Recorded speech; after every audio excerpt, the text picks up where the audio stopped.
Ma'asyiral muslimin wa jumratal mu'minin rahimakumullah.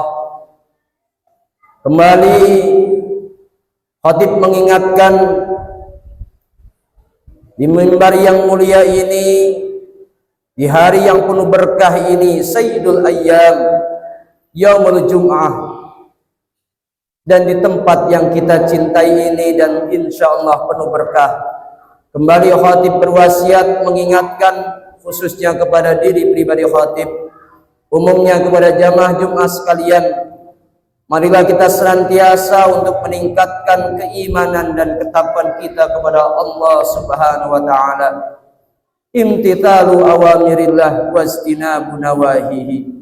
Mengikuti, menjalankan apa-apa yang telah Allah perintahkan melalui Rasulnya, yakni baginda Rasulullah sallallahu alaihi wasallam, dengan sekuat tenaga kita, segenap hati kita, semata-mata mengharapkan ridha Allah Subhanahu wa taala dan juga menjauhi segala larangan-larangannya. Karena kita yakin dengan seyakin-yakinnya, bekal iman dan takwa inilah yang dapat menghantarkan kita menuju pintu gerbang kebahagiaan fid dini wad dunya wal akhirah. Ma'asyiral muslimin yang bersama-sama mengharapkan ridha Allah Subhanahu wa taala. Di dalam kehidupan ini ada hal-hal yang nampak secara jelas sehingga setiap orang menyingkapinya dengan mudah. Demikian pula ada hal-hal yang tersembunyi sehingga tidak mudah untuk menyingkapinya. Akan tetapi jika Allah Subhanahu wa taala merahasiakan sesuatu, pasti Allah Subhanahu wa taala memiliki maksud tujuan tertentu. Oleh karena itu, mengutip sebuah makalah yang pernah disampaikan oleh cicit baginda Rasulullah sallallahu alaihi wasallam, yakni Syekh Zainal Abidin bin Husain radhiyallahu anhuma. Beliau pernah mengatakan, Innallaha habba thalathan fi thalathin.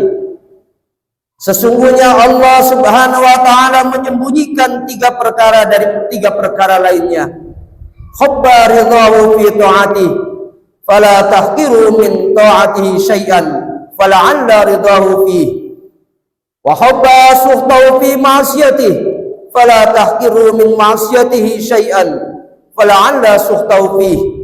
Wa habba wilayatahu fi khalqihi, fala tahqiru min ibadihi ahadan, fal'allahu waliyullah.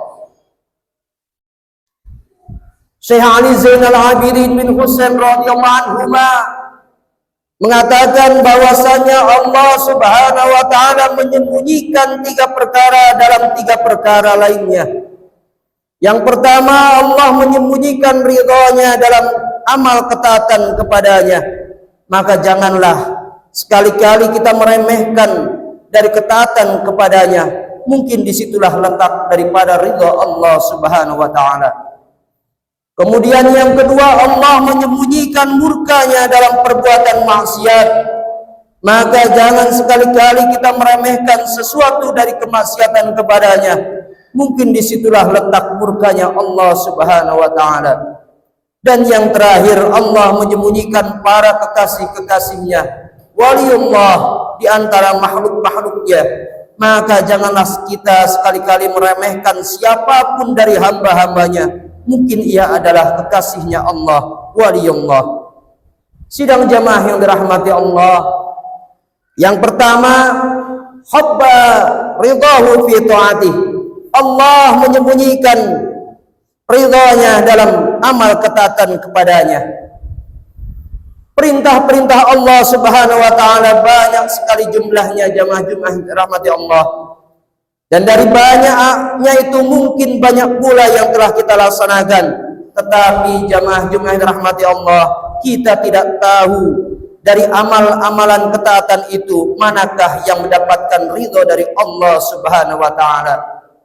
Karena memang Allah Subhanahu wa taala tidak memperlihatkan ridhonya atas amal-amal itu kepada hambanya. Hal ini dimaksudkan agar hamba-hambanya tidak mudah merasa puas dan menyia-nyiakan kesempatan melakukan amal-amal kebaikan lainnya. Oleh karena itu, kita tidak boleh meremehkan suatu amal kebaikan, baik yang berat maupun yang ringan, baik yang populer di mata masyarakat maupun tidak populer. Setiap kali ada kesempatan untuk melakukannya, jangan-jangan Allah Subhanahu wa Ta'ala justru memberikan ridhonya atas amal yang kebanyakan orang menganggapnya remeh-temeh. Ada sebuah kisah yang menginspirasi kita sekalian. Ini tertuang di dalam kitab karangan orang Indonesia, yakni Syekh Imam Nawawi Al-Bantani di dalam karyanya Nasaihul Ibad. Dituturkan bahwasanya tentang sebuah kisah mimpi yang sangat menarik, yakni kisah tentang bagaimana seorang ulama besar Imam Ghazali bisa masuk surga karena kebaikan yang sepele. Di dalam kitab Nasaihul Ibad dituangkan, ruya al-Ghazali fil naumi faqila lahu ma fa'alallahu bika. Dalam mimpi itu Imam Al-Ghazali ditanya seseorang, bagaimana perlakuan Allah terhadapmu? Faqala awqafani baina yadayhi wa qala li bima qaddamta alayya fasurtu udhkur a'mali. Beliau menjawab, Allah Subhanahu wa Ta'ala membawaku di hadapannya, lalu Allah berfirman kepadaku, lantaran apa aku membawamu ke sisiku, aku pun menyebutkan berbagai perbuatan-perbuatanku. Faqala lima aqbaluha wa inna ma qabiltu minka dhata yawmin nazarat dubabatan ala midadi qalamika litashroba minhu wa anta taktubu fataraktal kitabata hatta akhudat khattaha rahmatan biha. Dia berfirman, kami tidak menerimanya.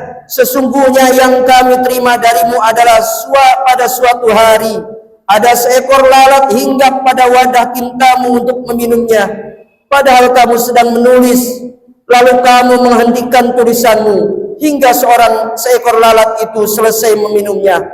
Kamu lakukan ini karena kasihan terhadap lalat tersebut.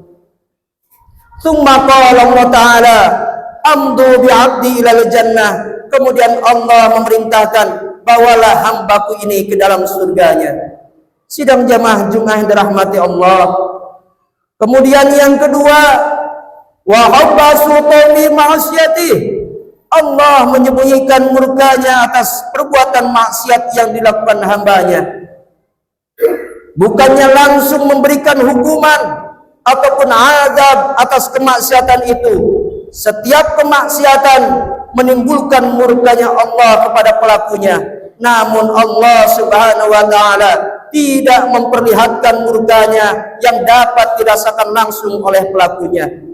Oleh karena itu jamaah Jumat dirahmati Allah, hendaklah kita tidak menganggap enteng atas kemaksiatan yang telah kita lakukan, betapapun kecilnya, sebab bisa jadi Allah telah sangat murka atas kemaksiatan itu. Hal ini dimaksudkan agar kita tidak meremehkannya, apalagi kemaksiatan itu kemudian diikuti dengan kemaksiatan-kemaksiatan lain yang justru menambah murka Allah Subhanahu wa Ta'ala.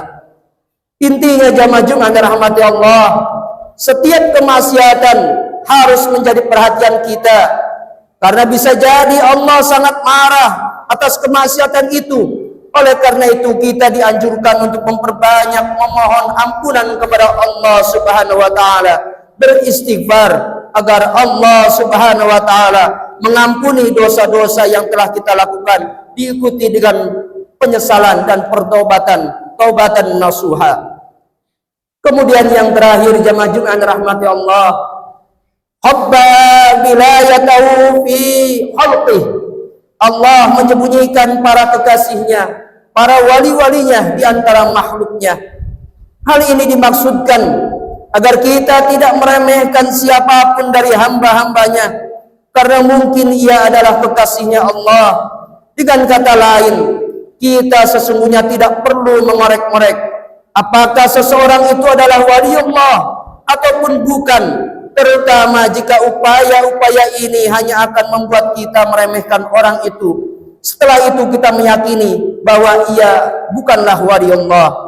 Justru seharusnya ketika Allah Subhanahu wa taala merahasiakan para kekasihnya dari hamba-hambanya, maka kita sebaiknya memiliki keyakinan bahwa setiap orang sebaiknya kita hormati, sebab mereka pantas dihormati karena kemanusiaannya.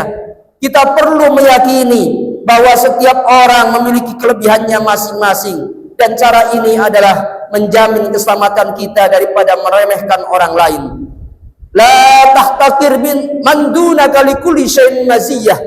Janganlah engkau meremehkan orang lain, sebab segala sesuatu atau setiap orang memiliki kelebihannya sendiri yang mungkin tidak dimiliki oleh kita sekalian.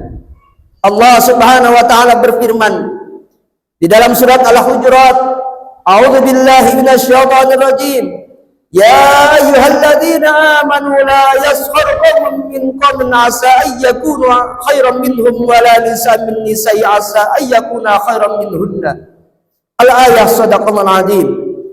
Yang artinya wa ma'ana bi muradih, wahai orang-orang yang beriman, janganlah sekumpulan orang laki-laki merendahkan kumpulan yang lain. Boleh jadi yang ditertawakan itu lebih baik daripada mereka, dan jangan pula sekumpulan perempuan merendahkan kumpulan lainnya. Boleh jadi yang diremehkan itu lebih baik daripadanya. Sekali lagi khatib sampaikan, Allah Subhanahu wa taala sengaja merahasiakan 3 perkara dalam 3 perkara lainnya. Sebagaimana tadi telah disebutkan, ini memberikan pelajaran kepada kita agar manusia bersikap hati-hati dan berbuat adil, baik terhadap dirinya sendiri maupun orang lain. Kesemuaan ini tidak lain adalah demi kebaikan kita masing-masing, baik di dunia maupun di akhirat. Semoga kita sekalian mendapatkan berkahnya dan selalu memperoleh petunjuk dari Allah Subhanahu wa taala. Amin amin ya rabbal alamin. Barakallahu li wa lakum fil Qur'anil azim. Wa nafa'ani wa iyyakum bil ayati wa dzikril hakim. Innahu ta'ala jawadun karim, malikum barur raufur rahim.